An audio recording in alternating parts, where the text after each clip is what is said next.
मुश्किलों से भागना आसान होता है, हर पहलू ज़िंदगी का इम्तहान होता है। डरने वालों को कुछ नहीं मिलता ज़िंदगी में, लड़ने वालों के कदमों में जहान होता है। इसी ध्येय वाक्य के साथ आज हम आपसे जुड़ रहे हैं इस मिशन इंस्टीट्यूट के ऑनलाइन प्लेटफॉर्म पर। यहाँ से हम जुड़कर आपको बताएंगे कि शिक्षक बनने के लिए कैसे हम आसान रास्ता अपना सकते हैं। तो आज हम आपको बताएंगे टेट, सीटेट, सुपर टेट में कैसे सफलता प्राप्त करें, वो भी संस्कृत विषय को लेकर के। संस्कृत विषय जो कि आज तक लोगों की सोच दूसरी रही है कि संस्कृत पढ़ना केवल पूजा पाठ के लिए ही है, लेकिन आज आप इसको सिद्ध कर सकते हैं कि संस्कृत पढ़ कर के हम शिक्षक बनने कैसे सफलता प्राप्त करें। इसके लिए हम आपको आज सिलेबस पर अध्ययन कराएंगे। तो टेट, सीटेट, सुपर टेट तीनों का सिलेबस तो थोड़ा थोड़ा अलग है। तो सबसे पहले आज हम टेट के सिलेबस पर बात करेंगे। टेट के सिलेबस में पहला टॉपिक आप देखेंगे अपठित गद्यांश व पद्यांश। अपठित गद्यांश व पद्यांश जो दिया जाता है उससे 1-2 क्वेश्चन रहते हैं। उसके बाद फिर हमारा आता है व्याकरण। व्याकरण में कई टॉपिक हैं जो हमको पढ़ने हैं। सबसे पहला टॉपिक आता है वर्णमाला का। वर्णमाला, अब वर्णमाला के अंदर ही कई चीज़ें आ जाती हैं जिनका हमको गहन अध्ययन करना होता है। तो वर्णमाला में पहला टॉपिक आ जाएगा आपका माहेश्वर सूत्र। फिर दूसरा आ जाएगा माहेश्वर सूत्र। उसके बाद अगला आएगा इसी से प्रत्याहार। माहेश्वर सूत्र का पढ़ करके हम कैसे प्रत्याहार बनाएं। प्रत्याहार के बाद इसी में आएगा वर्णमाला का विभाजन।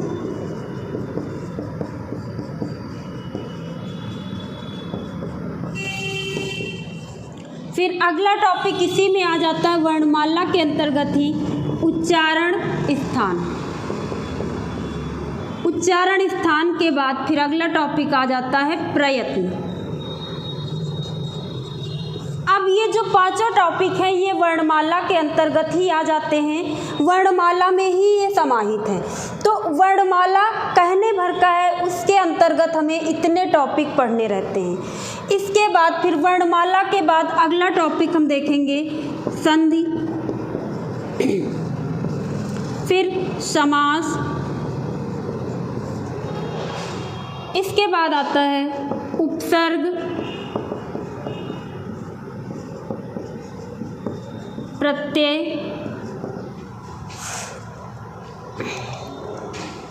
प्रत्यय के बाद अगला टॉपिक है कारक विभक्ति।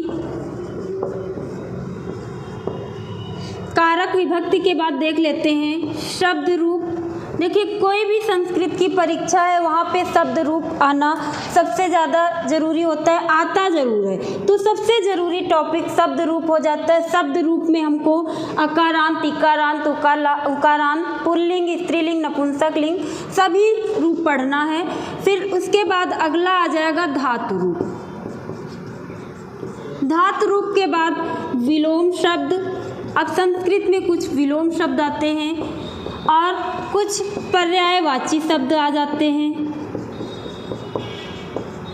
पर्यायवाची शब्द, पर्यायवाची शब्द के बाद फिर हम देख लेते हैं कुछ वस्तुओं के संस्कृत में नाम, कुछ व्यक्तियों के संस्कृत में नाम, कुछ पशु पक्षियों के संस्कृत में नाम। तो हम इसको एक ही टॉपिक बना लेते हैं संस्कृत में नाम। संस्कृत में नाम क्या मतलब, कुछ जैसे हमारी उपयोग की वस्तुएं उनमें से पूछ लिया जाता है, या फिर कभी कभी कोई पशु पक्षियों के नाम में से पूछ लिया जाता है, या फिर कोई रिश्तों के नाम पूछे जाते हैं, या फिर अंगों के नाम पूछे जाते हैं। तो वो सभी कुछ इसमें आ जाएगा संस्कृत में नाम, जो हम टॉपिक पढ़ेंगे। इसके बाद टेट में इसके अलावा एक टॉपिक होता है संस्कृत कवियों की संस्कृत कवियों की रचनाएं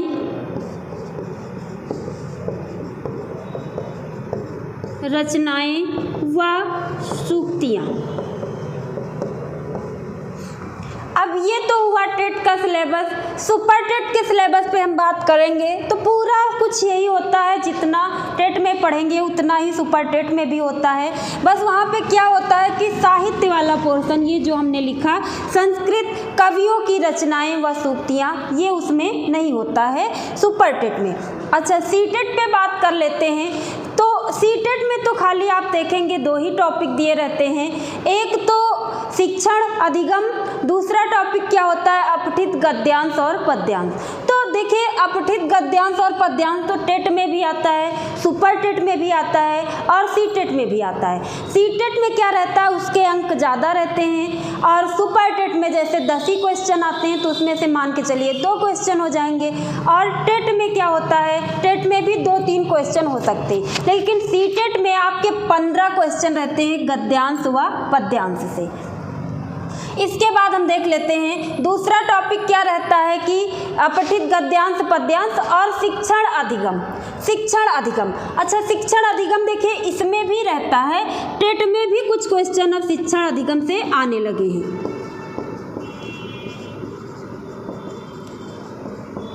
शिक्षण अधिगम में क्या पढ़ना है, शिक्षण विधियाँ, शिक्षण सिद्धांत, ये सब कुछ शिक्षण अधिगम के अंतर्गत आ जाएगा।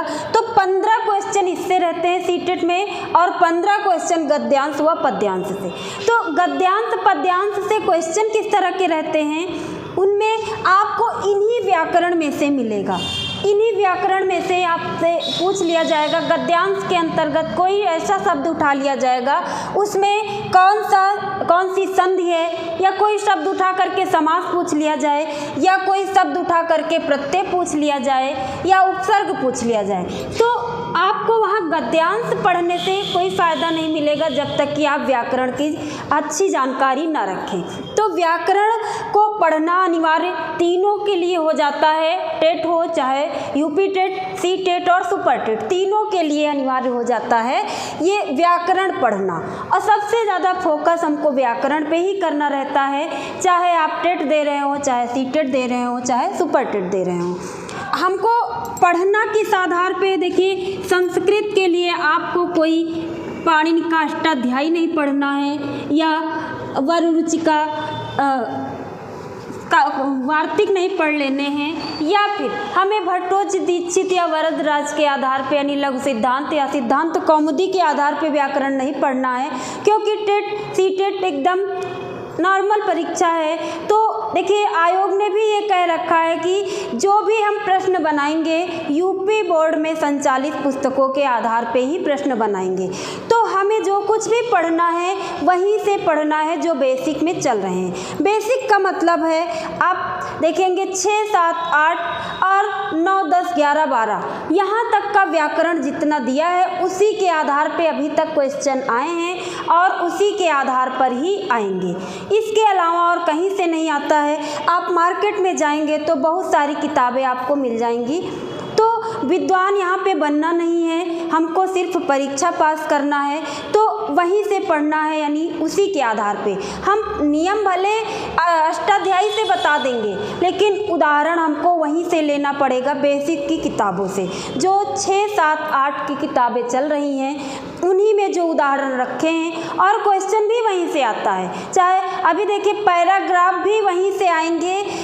सी टेट में आया था कोई एक नैमिषारण्य नाम का एक चैप्टर है आपके कक्षा 8 की किताब में, वहीं से आ गया था। तो इसी तरह के पैराग्राफ आते, पैराग्राफ कहीं अलग से नहीं आएंगे। जब आप 6, 7, 8, 9, 10, 11, 12 इतनी किताबें पढ़ लेंगे तो वहीं से आपके गद्यांश पद्यांश हो जाएंगे, वहीं से व्याकरण भी हो जाएगा। तो हम टॉपिक टू टॉपिक आपको एक एक टॉपिक देते रहेंगे, और जब तक हम किसी भी परीक्षा को पास करने के लिए जब तक हम उसका सिलेबस ना जान लें, सिलेबस आपको पूरा पता होना चाहिए कि हमें क्या पढ़ना है और कैसे पढ़ना है, इसकी जानकारी ना हो तो हम कोई भी परीक्षा पास नहीं कर सकते हैं। अच्छा, अब हम बात करते हैं संस्कृत हम पढ़ें क्यों पढ़ रहे हैं। तो तो देखिए जो आसान विषय होते हैं उनमें स्कोर करना अच्छा होता है, ज़्यादा बेहतर होता है कठिन विषयों की अपेक्षा। अब देखिए आपको मान लो इंग्लिश भी नहीं आती है, संस्कृत भी नहीं आती है, तो क्या करेंगे? दोनों में से किसे चुनेंगे? तो हिंदी तो सबको पढ़ना है, हिंदी पढ़ना ही है, तो संस्कृत जो है हिंदी से मिलती जुलती है, आपके संधि समास वहाँ भी हैं, यहाँ भी हैं, तो आप अंग्रेजी की अपेक्षा संस्कृत पढ़ेंगे तो आपका पेपर अच्छा हो सकता है। क्यों?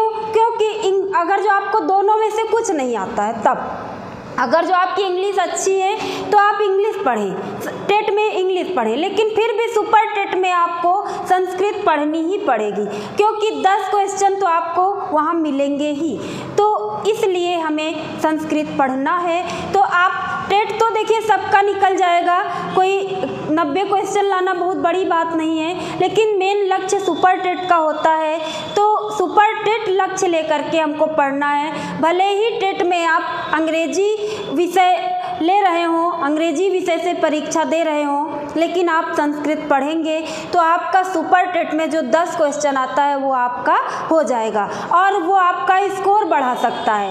अभी से आप पढ़ते रहेंगे तो वो 10 क्वेश्चन आपको नौकरी दिला सकता है।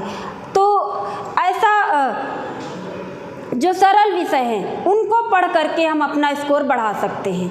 तो संस्कृत देखिए जो नहीं पढ़ा है उसको तो बहुत कठिन लगेगी, लेकिन जो आप अगर जो पढ़ते रहेंगे, रोज़ पढ़ने लगेंगे तो वही विषय आपको सरल लगने लगेगा।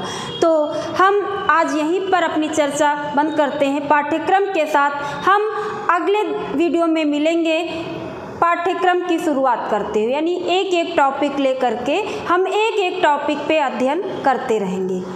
धन्यवाद।